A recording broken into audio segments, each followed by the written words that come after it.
বিজয় করতে হবে। ওমরে ফারুক বললেন না, হয়নি। আরেকজন বললেন বিজয় হওয়ার পর আমাদের বেশি বেশি আল্লাহর বরত্বের ঘোষণা দিতে হবে, এটা উদ্দেশ্য। ওমরে ফারুক বললেন না, হয় নাই। যারা জিজ্ঞেস করেন কেউ পারে না। সব শেষে বিশ্বনবী ছোট্ট আব্দুল্লাহরে বলেন, আব্দুল্লাহ ইদা জা নাসরুল্লাহি ওয়াল ফাত, এর দ্বারা উদ্দেশ্য কি বলো তো?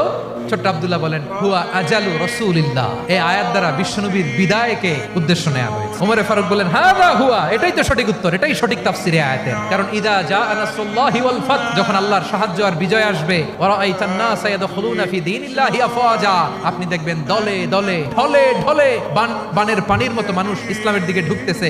ইসলামের বিজয় হয়েছে। তো ইসলামের বিজয়ের মিশন নিয়ে নবী আসছে, বিজয়ী যখন হয়ে গেছে এখন তো নবীর বিদায় হবে। জোরে বলেন ঠিক কিনা? কোন সাহাবী এই সূক্ষ্ম কথাটা ধরতে পারে নাই, ওই আব্দুল্লাহ ছাড়া। এরপর থেকে কোন ক্যাবিনেট মিটিং এ আর কোন সাহাবারা কোনো প্রশ্ন করে নাই। আওয়াজ করে পড়েন সুবহানাল্লাহ। বিশ্বনবী আব্দুল্লাহ ইবনে আব্বাসকে দ্য এডুকেটর অফ দ্য উম্মাহ, উম্মার শিক্ষাবিদ হিসেবে গ্রহণ করেছেন। আওয়াজ করে পড়তে হবে আল্লাহু আকবার।